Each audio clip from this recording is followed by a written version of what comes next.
This episode was supported in part by T&T Aloha Cafe. T&T Aloha Cafe is a small, locally owned South Bay business and a longtime supporter of AACT. They are located at 24032 Vista, Montana in Torrance, California. We thank their managers and staff for generously providing the food for today's production. Roger Yip is a resident of LA County and the current owner of Seaside Donuts by Newport Pier. In recent years, Seaside Bakery has gone viral as a social media sensation off various platforms as a bit of an Asian American landmark.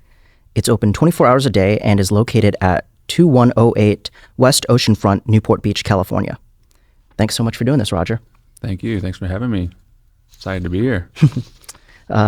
Tell me about yourself.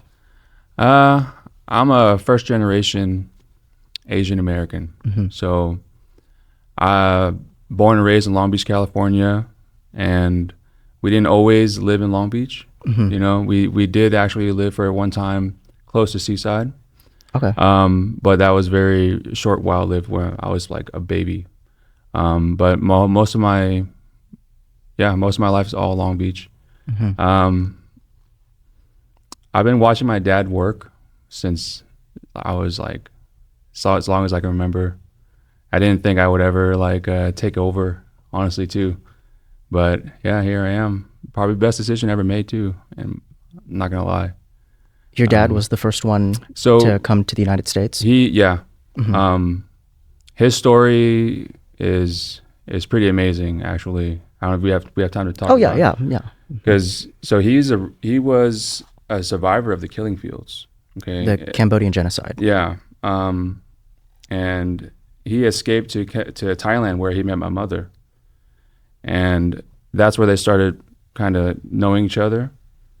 And as years went on, they got together, and my dad gets a call from America, like in Michigan, basically saying that his long lost brother, his younger brother, who escaped the camps and was thought to be dead, was actually alive.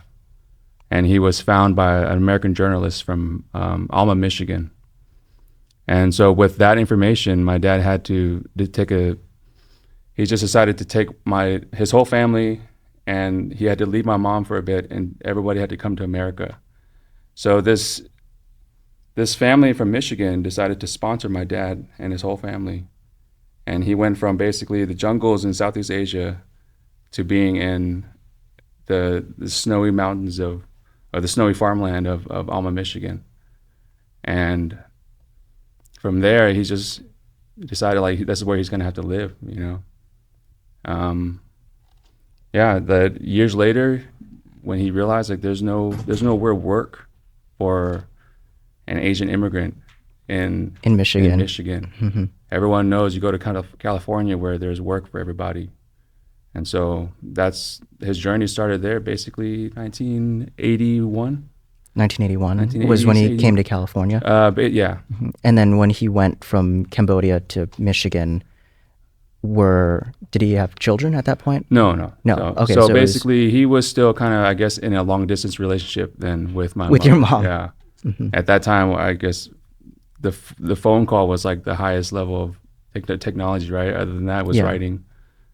And so they kept in touch, and he found a good job at Winchell's in California. That's how he got started, actually. Mm-hmm. He learned about donuts, learned about everything there is.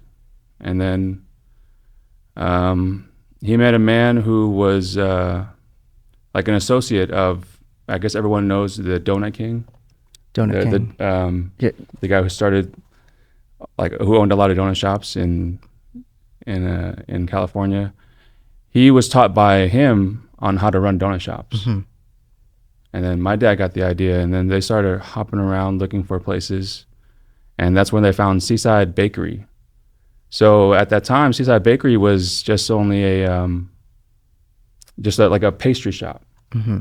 This was in the 80s. Yeah. Uh-huh. And who was this Donut King? I don't know. The Donut King, I believe. So Tony, I can't remember his last name, but he was basically the guy that got a lot of Cambodians to started thinking about donut shops as a way to make a living, as like a real honest way to live in America. The Donut King was also Cambodian? Yeah. Okay. Yeah. And we all knew his story as something to basically like kind of look up to, but we also knew like everything that happened. So it was like kind of like I guess it was like a way for my dad also to say, hey, he can do it. That's interesting. He came from just like me, right? If he can do it, I can do it too. And that's how a lot of people felt. A lot of Cambodians felt. And that's why a lot of donut shops are owned by Cambodians, because they went from this traumatic experience of genocide, finding solace in America, right? Like a real like safe haven, right? And then seeing a guy who looks just like him, and probably came from the same background, and doing well, and it inspired a lot. The Donut King was also an immigrant. He was also coming from the genocide and fleeing all of that. Yeah. Wow. Okay. That's actually my first time hearing that story. Well, that's the story that everyone knows, because most Cambodians who are in America who came in the 80s, and they came from survival. They had to survive because the Cambodian genocide wasn't talked much because it was happening during the time of the Vietnam War too. But the people who knew what was going on, it was pretty bad. So that's why coming here was like the best, and it still is, in my opinion. So back to what you said about your dad coming across Seaside Bakery. This bakery existed prior to your dad coming to California. It was basically like pastries and stuff like that, and it was up for sale. So my dad and his business partner, I'm sorry? What year was this? Like 84, 85. So in 1985, that's when he actually took over. 1985. And then from there, it became from Seaside Bakery to Seaside Donuts and Bakery. So the official name of it is Seaside Donuts and Bakery. Yeah, okay. That's when my dad had it, yeah. Okay. Yeah. And that's always been the original location, the one off the Newport Pier. That's the one that put clothes on my back, food on the table. Like my dad would be there all day, all night. It wasn't always 24 hours either. That's the thing too. It was. When did that decision come about, and what was the thought process for it? Well, he decided to do 24 hours in the year 2000. That's so when I guess he started to notice more uptick from like the bar customers, right? Because we have a lot of bars around us. So normally we wouldn't be too busy after 10, maybe like after 11 he would close. And then he would see that there's a lot of people still walking around hungry, and say, why not? Why not? If they're around and they're hungry, we're going to be open and we have food for you. We have food, coffee, drinks, And that's how it started. It was we never advertised or anything like that. It was always just like a community thing, like people who were from there or who frequently went there knew about us and saw we were there, and hey, this is a cool little spot to come to. The beach is open, the sidewalk's open, donut shop's open. Like it was like a perfect mix, I guess. What were those early moments of Seaside Donuts and Bakery like in the 80s, 90s, before you guys made the transition to 24 hours? Oh, it was. What were the first few years like? I guess from what I can remember, is just, the mornings were busy, afternoons were quiet. You didn't really need to, because most of the pastries at that time were made all early morning. And so if you had one guy to make donuts, who was my dad, and he would make enough, those donuts would basically last like all throughout the day until closing, and then you would just rely on selling coffee or Snapple, things like that, because you don't just make money on just the one donut, It's the whole package: donut, coffee, everything. The typical thing that everyone gets in the morning, yeah. So, yeah, it was always quiet. It was a place that my dad could go to work. My mom would take the bus with me from Long Beach, and basically we'd be at the beach. I could see my dad work. There was a pizza place next door that I would always go to also that had an arcade. So one of my fondest memories was basically like going to work with my dad, getting a roll of quarters, playing Street Fighter 2 next door, and my dad would occasionally come back and check, you know? And we also knew the owners too of the pizza place. So those are good memories for me. So how did opening it 24 hours, you said in the year 2000, right? Yeah. Yeah. So how did that transition from, you know, normal business hours to open 24/7? How did that change the business? Oh, a lot actually. So you needed to, like we didn't advertise, okay, but we were still busy because people were just talking about us. Even before social media, it was just, hey, there's a place that's open. The typical thing was this mostly Newport culture, or was it all of OC, or how mostly expansive Newport was? culture. Okay. I would say mostly Newport. I mean, it was like their own little spot that they like to call them like for themselves, you know.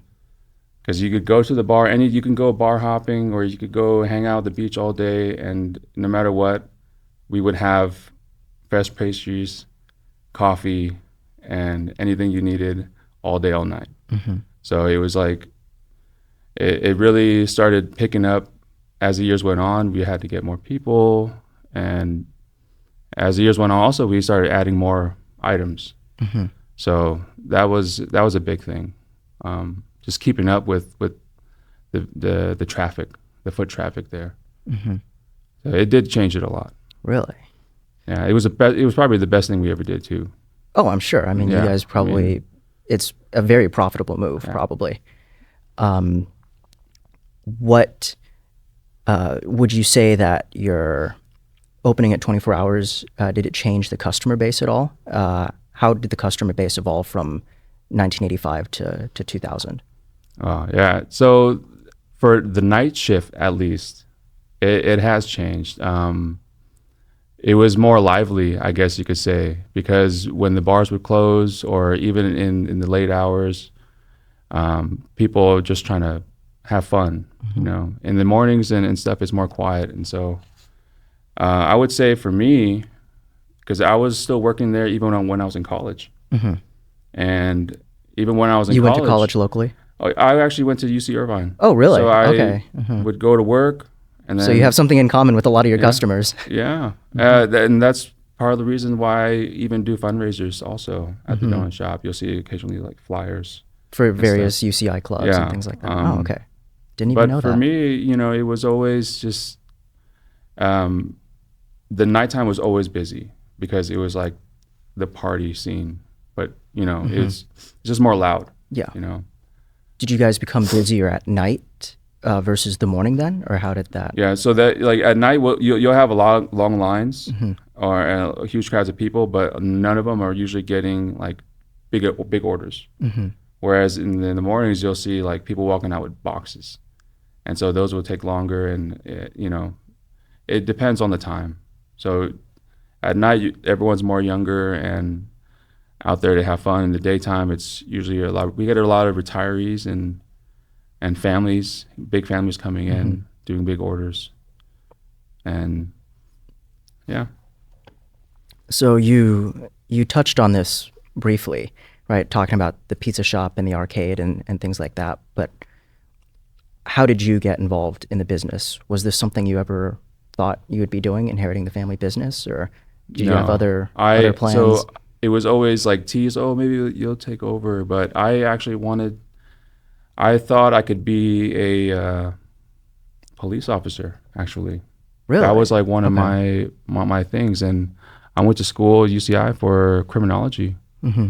And halfway through school, I started thinking like, maybe I'm going to be honest here, okay? Because I've been on ride-alongs and I've known a lot of police officers, and I'm thinking this is not for me anymore.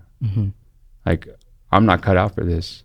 And so I still had to finish my degree. Was there a reason you kind of came to that?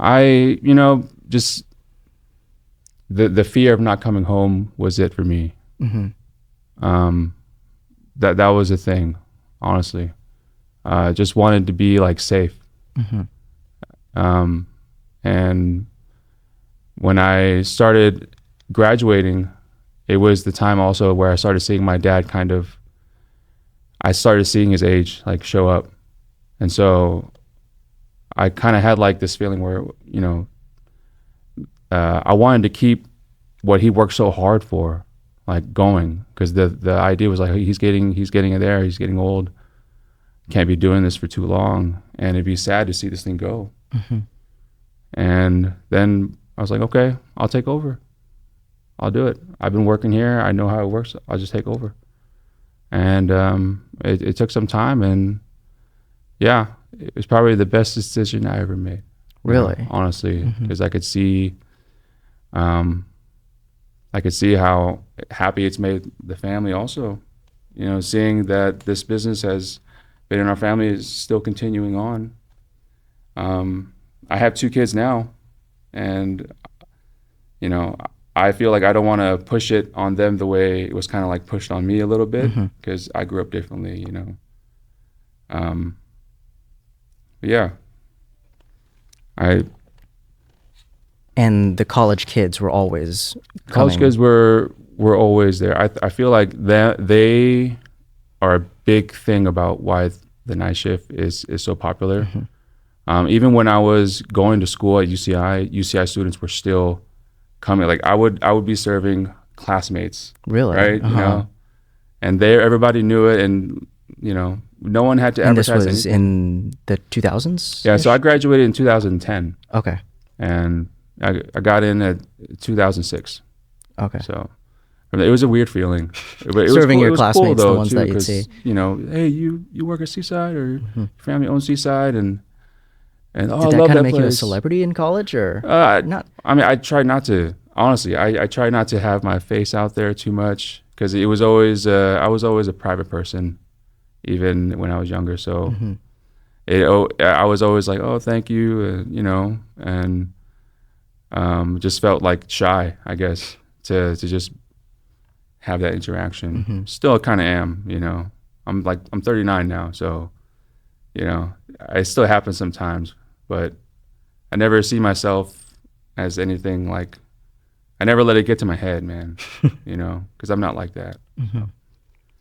But yeah, the college kids were always good for us. They were, you know, kind. Then that's one of the reasons why once I graduated, I wanted to kind of find a way to like do something, you know, give back a little bit. And so when I graduated, I started doing fundraisers for any club that was willing to come and work with us for that. And we've been doing that ever since. So except for COVID. COVID was a weird time. And so, yeah. Would you say that the college demographic has been consistent over the years since you started hanging around the shop, or how has that changed since the 80s? They've taken over in terms of like who we're serving at night. So like when I was still in college, we would get a lot of maybe like 12 o'clock, there would be probably some unruly drunks coming in, right? And now we don't get that because most people are in line who are in line all the way until 3:30 in the morning. They're like regular college students, like just. Oh, so the college students actually kind of helped maintain order. In my eyes, yeah.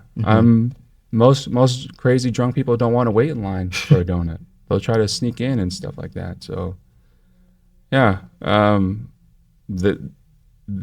they're just like the best, honestly, you know, because they're I want to say like they are like loyal, you know, and they're just nice. They're kind. That's all I ask for, because when we have workers who are working on their feet, like we try to give you the best service too by being kind also, and it helps us when the customers are like kind. Are in the right mind too, you know, like good, kind customers. And most of these college students, like they are, you know, when I'm at home, I just worry, oh, I hope everyone's okay. And when I see college students, oh, everyone's fine, because they're all good kids, you know. I shouldn't say kids. I mean, there's students, you know, like, because I'm 39 now, so like I guess they're all younger, but yeah, they're all good. When did the TikTok thing start? All the social media and you guys getting that exposure, and what was that transition like from being sort of a Irvine Newport fan base to, I guess, just broad Southern California? I think I noticed that probably a couple of years, maybe after COVID. How was business during COVID? COVID was, How did that change things? it was, it was struggle Yeah. for everybody there, you know, and no one wanted to, like, people weren't sure to come into work. We weren't sure people, you know, I had to do a lot of extra work, and, you know, we had also like a tragedy happen in the family as well. And it really took down like everyone's spirits. And I would say probably after that kind of died down, when things started opening up, that's when we started noticing maybe that the TikTok was happening, you know. I don't have TikTok, but I started noticing it then, that people were talking about it. Like, oh, And this was seen what, yourself on TikTok? 2021, 2022? 22, I would say that around that time. That's when I would say it really started to pick up. What was that transition like? Ooh, that it was shocking, honestly. And also like we're like, oh wow, like we were all, it felt like a blessing, because after what we went through with COVID, it was kind of like I don't want to say like a reward, but it felt like, well, we stuck it out, and it worked out for us. It was like that kind of feeling, you know. Because we never tried to really change anything. We try to keep the same, be the same. And then when it started picking up, that's when we was like, okay, like this is a good sign, and we just have to keep up with it, and just let's see where it goes, you know. So I'm happy. Like I was shocked. I really am, but I'm really happy about it too. Because it's really it's a good thing. We try to be like we're like a family place, you know, and so that's why it's good to see that this place is like being as good as it is, you know. And all of that change was organic. It was just kind of kids talking about it, you know, social media shares and things like that. Basically, I want to say also that my wife. So after when COVID was kind of, when things are opening up, and my wife decided to do like boba. So she started adding different things to the menu, and that really kind of boosted the notoriety, I guess, of what we were selling at night and stuff. And it really helped, because we went from having you know, croissants, tea, and then now like we were known as like a drink place. And I see everyone leaving the shop with a green drink, orange drink, purple drink. The green Thai tea, right? Yeah. And it's been pretty good. We just have to keep up with the business, you know. Like if it's a lot of people, we have to make sure we have everything for them. You know, we don't want to run out of stuff. That's the worst feeling. So yeah, it's a good rush. Like, yeah, it's a good feeling to know that people are waiting in line, and okay, we got to get the food out. Who initially discovered the social media hype? Was it your wife that found? Yeah, my wife would tell me, like, oh, her nieces would tell her, because they're on social media. They're like, oh, yeah, your shop's all over TikTok, and you know. And then she would tell me, I was like, what's that? You know. And then I guess I kind of just left it be, like, okay, they can do their thing. That's pretty cool. You know, they feel like it's a place that they want to celebrate, I guess, and I'm all for it. You know. Yeah, I just thought it was like, I didn't think it was gonna last that long, to be honest, because I don't know anything about like TikTok or Instagram. Like, I have Facebook. That's it. Okay. You know. So yeah, I'm glad it's doing as good as it is. Yeah, because you guys have made probably local news now, and with all the social media hype and everything that's going on, right? Would you say that the media that was coming out, I read an LA Times article, I think you were interviewed, but this was like 2012. So you guys have always kind of had your name in the papers is what I've noticed. But how would you say that media coverage has changed between back then, like 2012, 13, 14 years ago to now? Has changed. Well, other than the obvious, right? The social media and things like that. Or I guess Seaside's role in the community and in culture and things like that.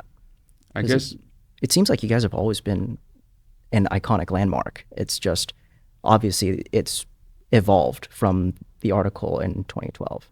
So from then to now, I mean, I hope everything that we've done and everything that's happened is, I hope that people know that we belong. Honestly, that's the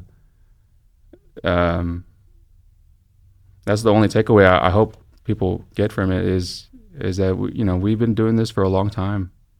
We're not new, and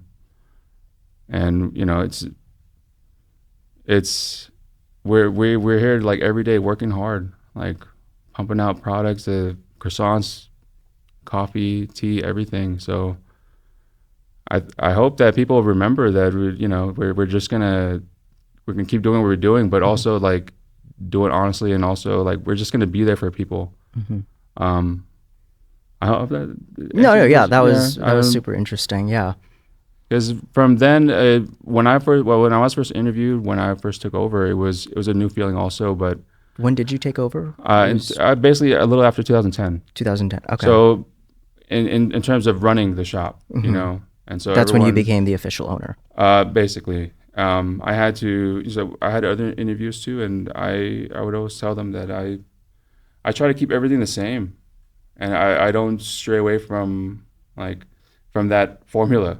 I was taught from my father and the way he did things, and I try to keep things the same. And I hope that people I don't know, I guess appreciate that, because they want a place that they can rely on, I guess. So I just want to be reliable for everybody, Well, I mean, you guys are open 24 hours a day. I would say that's probably the most reliable spot. It takes a lot of work to try to keep it open, make sure everyone is doing their job, and that we don't run out of flour, don't run out of tea, things like that. We're open all night, so I'm glad. You mentioned the difficulties briefly of running the shop, right? COVID, how things changed. What would you say some of your concerns are now? How has the business world in California changed since the shop opened in the 80s, or since you took it over in 2010? Mostly for me, honestly, is just make sure everyone's safe. Being 24 hours, anything can happen. We have a good relationship with police over there, and most of everyone is good. Like everyone is behaving, no issues. Every once in a while you do get incidences, and that's what we don't want. That's the ones that make us like fearful to go out sometimes, And so when I have employees, or even myself, or even anyone in my family who's even working at the shop, even late hours or any hours, I just want to make sure that they're okay. That's my only concern. Everything else, inflation, whatever, money, you just have to be for us, we've always been flexible, be like water, I guess, like if the economy is up, we can do things. If the economy's down, we have to cut back, things like that. But as long as we can get to go home, go to work, go home safely, that's it, Honestly, that's my only real concern. Everything else is fine, but that concern for safety goes for everything, for any business, Would you say that safety concern has evolved or changed since? Just being open late and having a lot of people around already, I love the fact that there's business and there's people, but it does increase risk. That's like statistics, right? And there's a lot of people in one area, anything can happen. So I just want to make sure everyone's safe. That's all. You got cameras and everything. You can wait in line, have fun, and as long as you're okay, you know. You don't want my customers being harassed while they're in line, things like that, you know. You should be able to wait for your food anywhere and just feel like you're not gonna be harassed. You know? Yeah, that's it. There's no real concerns other than that. Other than the security issue, Yeah. and it's not because of the social media sensation. Because social media is, I mean, most of the people that I've seen, like they're doing their videos, they're I guess they're dancers or whatever there is for the thing, but it's nothing like really dangerous that I've seen. You know, like this is like this is this generation's way of just kind of like letting loose. I guess, you know, like I've never seen anything like violent or anything like that. It's when you get to that, then it's like, okay, well, you know, how is everyone going to get home? How is, you know, my workers going to be safe continuing on with their job? It's like that. It's like that. Do some of the antics shock you? Maybe not in terms of, you know, safety or things like that, but just kind of like, oh, that's a little interesting. Maybe I haven't seen all the videos, I guess, if you're asking that question. We got to get you on TikTok then. No, I haven't seen anything too crazy. I mean, I guess there was like a screaming thing going on for a while, and that actually ended up having, like, we get a lot of complaints because of that. So from nearby residents or businesses. Yeah, that's why we got signs up at the shop now, like asking everyone to kind of keep it quiet. You know, that's what happens. You know, because in the beginning, like, we have no control until it happens, and it's like, oh, what are they doing? You know.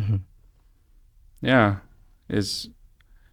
we didn't know that they were doing it until we started getting complaints, because I really? myself am not on TikTok. Like I don't watch that stuff. I go to work every day. I see what is low, what I have to do. I know the weather. If it's going to be raining, if we're going to be slow. That's how I keep track of things. Really? So the weather is the big indicator for because if it's raining, who's going to be at the beach that's all true. day, right? And then if you're at the beach all day when it's raining, like, you're not going to be, probably not going to be going in and out of businesses there, maybe one, and then go home kind of thing.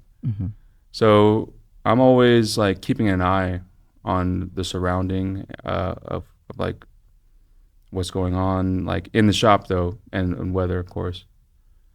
Yeah, social media, I really am not that.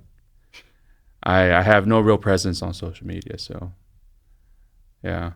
Have you ever thought about it? Maybe getting a social media manager or to interact with some of the students that are creating the videos on TikTok? No, never really thought about it, because it was always something that was, I guess I'm kind of old.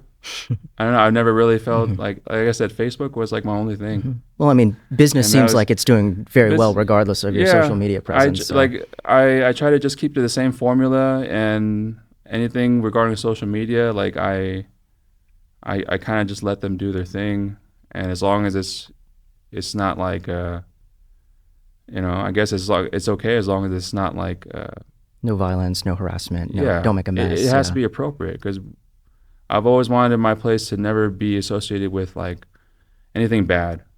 I want my place to be a place that I can bring my son and my daughter, like, and just have them roam around and not worry, you know. And so that's my thing. When I was younger, my dad would take me to work with him, and I guess it was a different time too, you know. I can go around at 8, 9 years old, just like 7 years old, just fine. I can't even think about that for my 8-year-old son right now. I wouldn't even let him go walk around on his own like that, at least around there, because I feel like it's even changed. during the day. Even the day, I mean, someone's got to have someone. Obviously, someone's gonna be with him, you know. But when I was younger, it was like I walked up and down that boardwalk on my own, like roller quarters, looking for any arcade to play, because there was more back then, I guess. So yeah, it's changed, but it's not a bad thing either, you know. It's allowed me to put food on the table for my kids, you know. What do you think Seaside currently represents in OC California culture, and what do you want it to represent? I honestly, because you guys are a cultural phenomenon at this point. I'm glad that it is, but I hope it's that we get remembered for just being like reliable, I guess, for people, because I feel like people would see us as like, oh, I want to do this, I want to do that, and afterwards we'll just hit up Seaside, get a snack, and just hang out at the beach. Like, we can always count on Seaside being there, like open, whenever you need to get your donut fix or tea. Yeah, just a place that I'm glad that people like know us like that, to be considered, I guess, a staple of OC. And so I just want to continue that, and the only way to do that is to just be reliable, I guess. Always be open for them, no matter what. Do you feel strange about the fact that your business or your dad's business has become sort of a cultural landmark? I feel good. Strange is, I mean... Well, is it shocking, or what's shocking, your reaction to it? Because we never see ourselves as anything other than just like hardworking people. Like my dad actually, he has another donut shop with my sister, my younger sister. Okay. So you own the one in Seaside, and then your sister owns one in Long Beach. Yeah. And my dad is still making donuts. Really? Okay. He'll make 8 quarts here and there, and but it's crazy to see he's still working hard, still grinding. We'll have to get your sister's shop to blow up on social media too then. Oh yeah, it's Simone's Donuts in Long Beach. She has her own little following. Simone's Donuts? Yeah, it's down the street from Cal State Long Beach. Oh really? Okay. Yeah. So we have a Cal State Long Beach spot too now. Yeah. We sell the same thing, and so it's it's crazy to see, like, he's still got it, and that's what I want to be known for. Also, I want my kids to see me also, like, oh, look at my dad, he's still working hard, still got it. That I try to do things to make my dad proud still, because he's still still around, still look up to him. Is your dad aware of how big the business has gotten? Oh yeah. Oh really? Yeah. What does he have to say Sometimes I'll joke and be like, "Hey, you proud yet?" Yeah, I guess he likes it, I guess. Because he doesn't understand the social media stuff either. So he's just like, "Oh yeah, this good job." Yeah. Yeah. Is he kind of more reserved, like how you are? He's not much for words. When he does say stuff, it's mostly like meaningful stuff. So he doesn't waste breath on stuff, meaningless stuff, meaningless words, I guess. Have you thought about the impact that your business has made culturally? You or your dad? Culturally, like... Culturally, yeah. Like, not just social media, but I guess, over the years. No, I never really thought about it. I mean... Would you say it shaped OC culture in a way? I guess it's made... I want to say that it's made maybe people in Newport more aware of us, I guess. There was a time where we would tell people that we're Cambodian, okay? And I remember a time growing up here in America where most younger people in America didn't know what Cambodia was, or Thailand, or it was either just Chinese or Japanese. And so just having the struggle of knowing where having people know where your culture is, that was the struggle in the beginning. And now that everyone knows what Cambodia is, it's actually a crazy feeling. Honestly, it's like, for me, it's like we're finally here. For the younger generation, I guess, like my son, he's not going to feel that at all, because everyone's going to know what Cambodia is by the time he gets older. So I'm like, I guess, proud to to have notoriety like that among OC people, you know, because we work hard and we want to be there for people, and you know, we want to just be known for that. What do you think brought Cambodian America more into the spotlight? What do you think changed culturally from the 80s to now? I think people just saw that we were, I guess people saw how genuine we were. Like most of the people who were like me, who were born here, but came from families who survived the genocide, kind of had that, I guess, trauma already in their DNA, and had to live through like wondering whether you're not, you know, like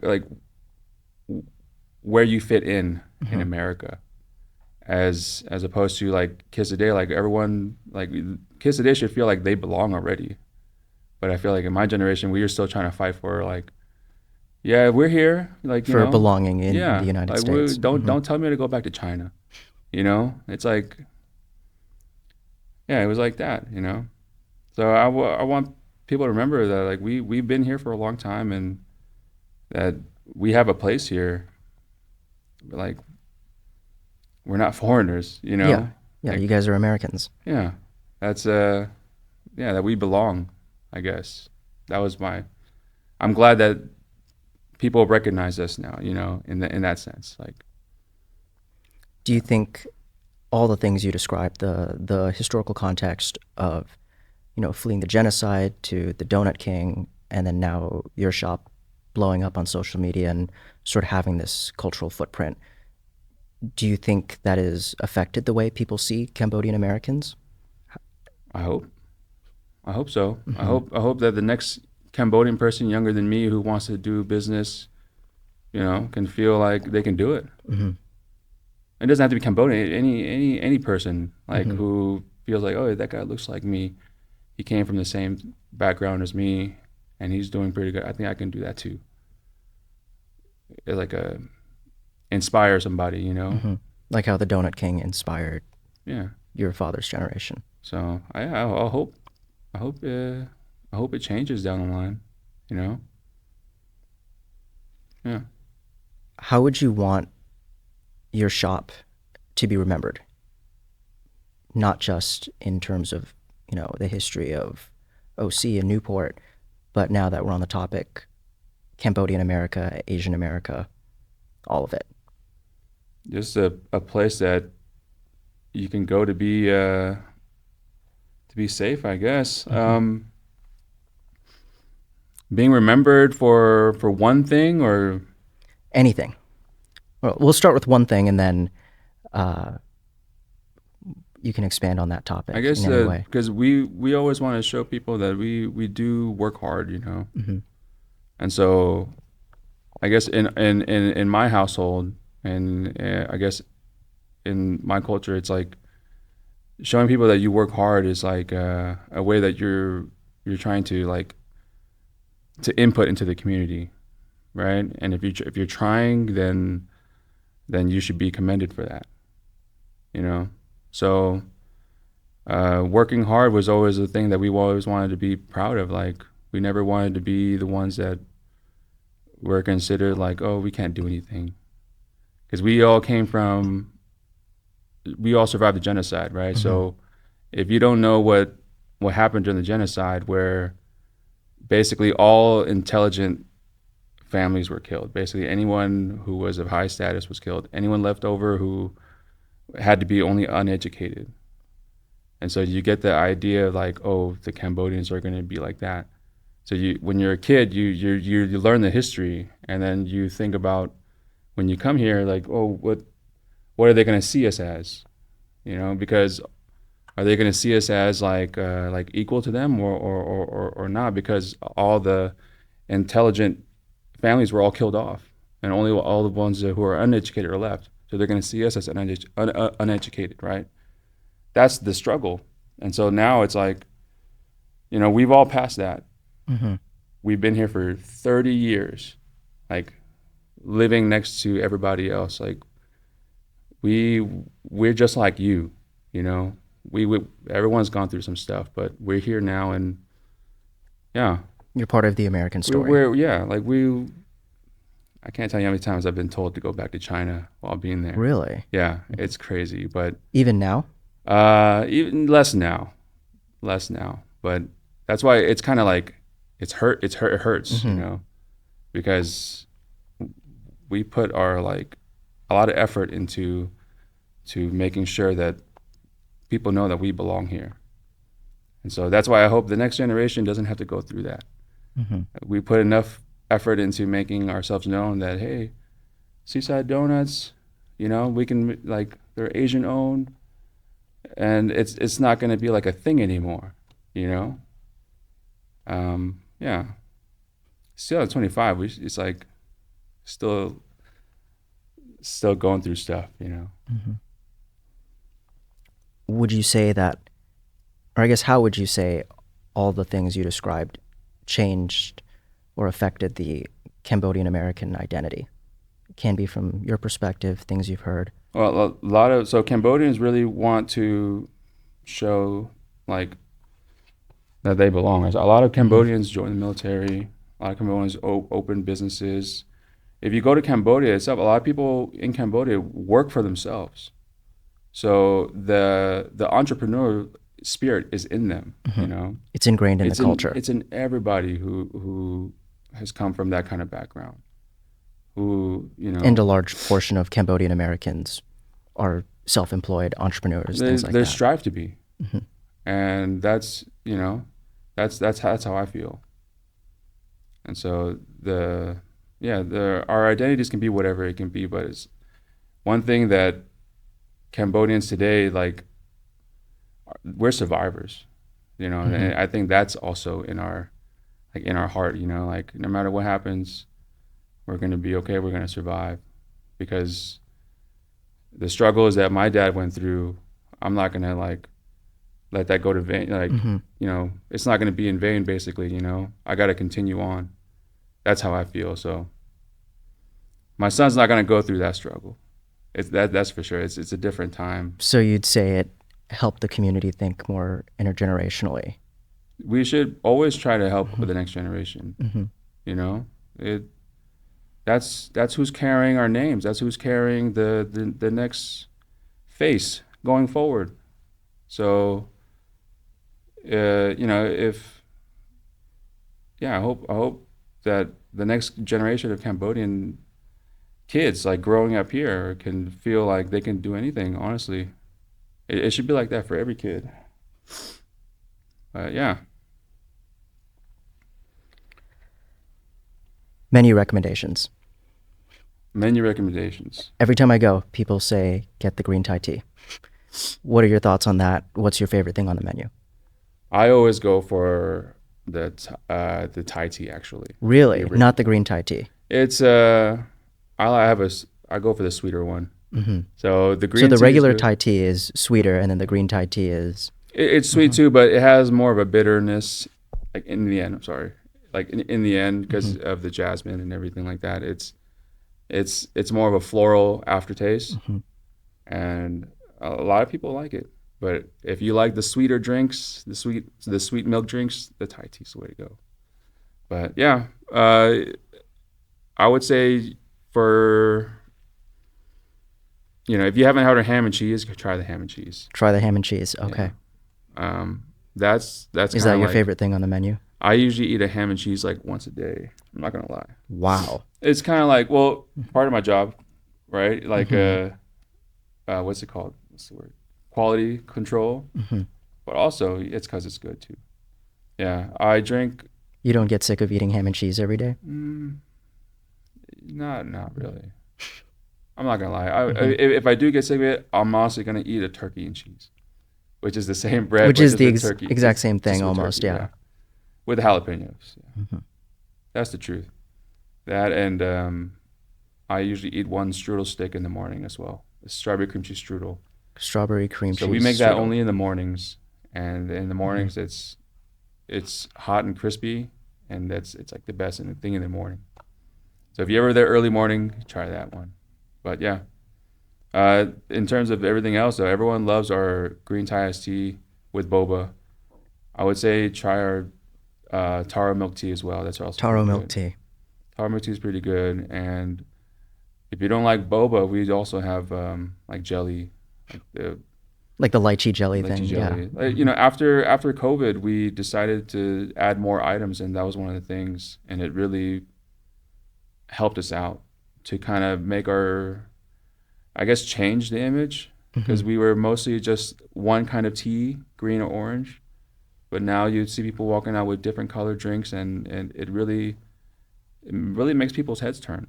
How'd the menu evolve over the years? Because when your dad bought it, you said it was mostly just a bakery doing pastries, and then donuts were at it. And I think you mentioned your wife was the one that suggested boba. Well, yeah. Yeah. So I want to say this, like when my dad had it, he kept everything kind of simple, and because that was the philosophy, was like basically not like, if you're gonna make, I guess we always say that if you make a statue, you don't just keep adding clay, right? You Yeah. just kind of strip away stuff. So you just kind of keep it simple. And then if later down the line, my mom was like, oh, I want to start selling Thai tea. So my mom was the one who introduced people. Because she's in the that one from area. Thailand. She's from the one from Thailand, yeah. So we found suppliers. She got her own recipe to start making her own. And that was the start. That was like no one knew what Thai iced tea was. So you guys helped popularize the Thai iced tea thing. Like most people in Orange County didn't know what like I said, Thailand, Cambodia, it's for them it's either Chinese or Japan, right? Like, but as the years went on, like you start introducing different foods, the drinks and stuff like that, and it became like, hey, like this is pretty good. And you start knowing more about everyone else, and that's the whole point, right? Like, is to spread, like most people, if you want someone to know about you and your culture, food Food is the number one way. Yeah, I agree. So that's, Are you shocked that green Thai tea is as big as it is now? Because I mean, it's no so Thai iced tea started first, right? Yeah. 7 years later, my mom came back from Thailand and was like, oh, you know, they're doing this drink over there that is that they're using, like over there when they have the little coffee carts, they have like an espresso press kind of thing, and it's like this green tea, and it's like a new drink. And then she's like, oh, this is brand new stuff. I wanna bring it here. So she did her thing and found suppliers, and we started making her own recipe for that green tea imported from Thailand to come here. so all your ingredients are imported. No, Or well, not all of them, not but all of them, yeah. But in for the the Thai beginning, tea and the in green Thai beginning, tea. it was like you couldn't find that. You couldn't Here. find that tea. Now it's like most Asian imports will have it now because it became so popular. Now the only difference is your own recipe with it. You have the tea. Now what are you going to do with it? You know. But yeah, it's in the beginning it was hard because not many people had it, but now it's become so popular. You know, it's easier to get. You know. But yeah, my mom was the one who started the Thai iced tea, and she introduced everybody to that drink, and that's what really started the whole like, I guess, introduction. Yeah, I never realized you guys were helping pioneer that. That's kind of crazy. Well, I never saw it as pioneering because we've It's always just- had Thai iced tea, but just Yeah. like we would always go to Thai restaurants or anything like that, they would have it. But when you go to Newport Beach, But to popularize it outside of Thai culture. yeah, I guess, yeah, I never, you know, didn't think of it as trying to be anything else but just selling to customers, you know, like introducing them to a new item, and hopefully it works out. You know, when you have a business, hey, I have this new item, and we'll try it out for a week, maybe, you know, a month, and see how it goes. If it works out, we'll keep it, you know. Was it an instant hit, or did you kind of have to get people adjusted It was. to the Thai it took iced a tea? while. The Thai iced tea took a while. Okay. So, because at that time, you know, it was mostly coffee, and we have a soda machine, things like that, and it was never like a thing. We put it on the menu, and then slowly people would be like, "Hey, what's that orange drink that the guy's holding? And what's that orange drink?" And then it just started getting more known since then. when we started introducing the green tea, it was easier to introduce because people were already used to coming to us for tea. For the Thai iced tea. Yeah. And then you just said, oh, this is the green variant of it. Basically, yeah. Interesting. Yeah. And yeah. So that was how it started. The Thai iced tea there. Would you say that the philosophy of the menu has evolved over time? We still keep things simple. So we want to have new items, but we're not going to flood the menu with stuff that's not going to work out.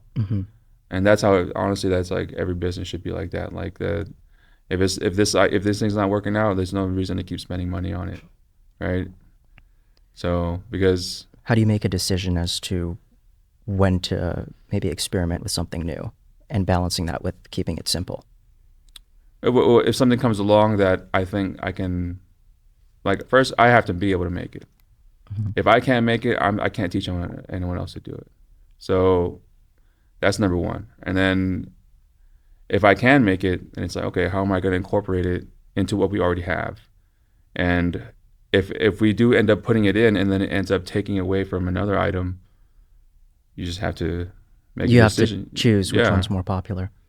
And so, yeah, it's kind of like you just have to experiment.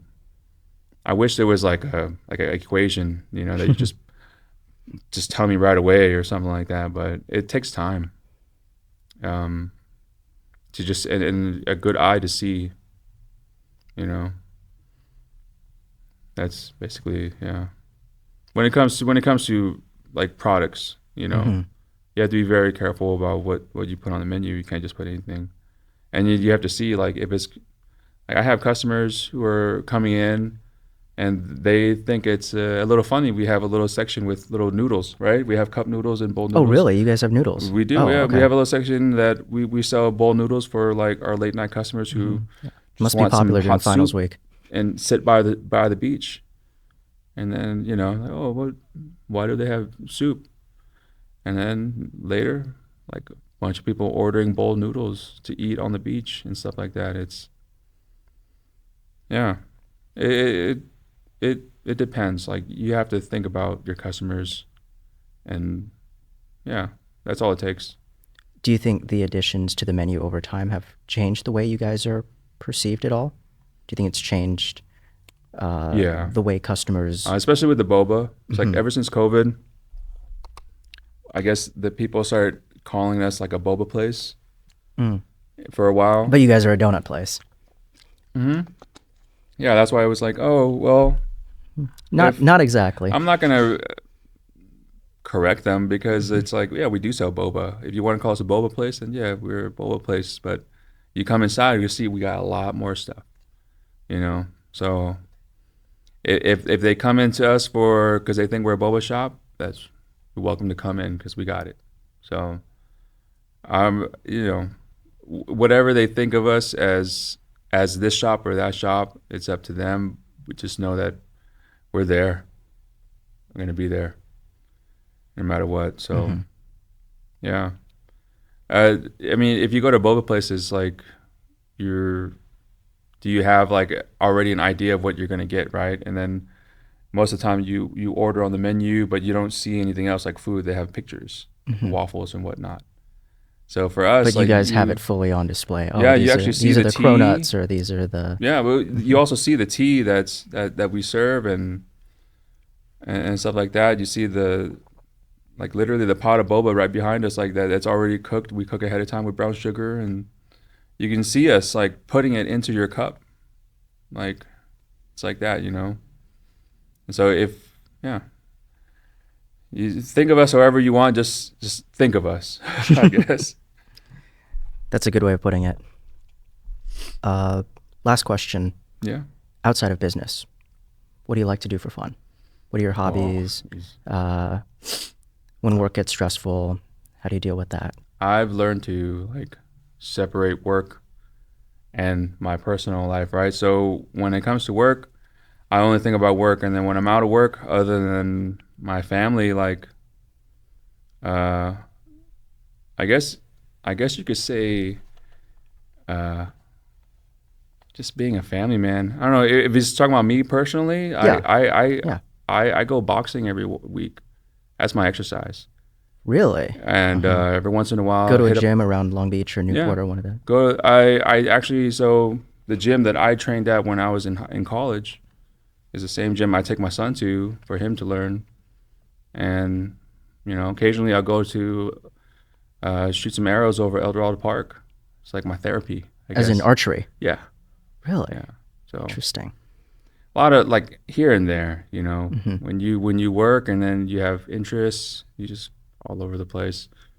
I guess I started doing boxing because in college, so I've been doing that like for a long time, and then working, and yeah, Mhm. it was always my favorite sport, I guess. My You dad, watch MMA and things like that too? MMA, yeah, but mostly boxing. My Mostly dad would boxing. have like we would have VHS tapes of me as a baby, right? Like VHS, okay, this is old. And then halfway through the tapes, it would be like Evander Holyfield versus Riddick Bowe, and because that was my childhood. It was like watching sports with my dad, and yeah. So now that you know, if I don't have work, if my kid is at school or whatnot, like you know, exercise, hit the bag every once in a while. So those are my hobbies, Mhm. I guess. Other than just that's it. Yeah. Kind of weird, right? Like No. It's not weird. I mean, boxing is. I completely get it. Yeah, it's a good hobby to have. yeah. Well, I mean, I did martial arts as a kid, so it was just like kind of like the progression from that, and then going to college, and then just starting boxing as like a hobby to stay in shape and also, you know, just be healthy. I guess Mhm. protect myself as well. I guess that's why I would say is like the best thing to learn it for. It's like the most useful sport Oh yeah. that you can learn is Mhm. probably boxing. So, yeah. Any last comments, thoughts? No, nothing really. I really do appreciate you having me here, honestly. I hope I was Oh no, yeah, we loved I having you hope I on. No, was this is. like I feel like even just talking with okay. you, I learned so much about the business and the history and everything like that. Wow. Super interesting, especially all the history of Cambodian America. That was very interesting. Yeah, I'm glad I was able to share that because Mhm. that one is yeah, that's important to me, Mhm. honestly. Um, Anyway, yeah. thank you so much. Yeah, we loved having Thank you, you on. Dylan. Of course.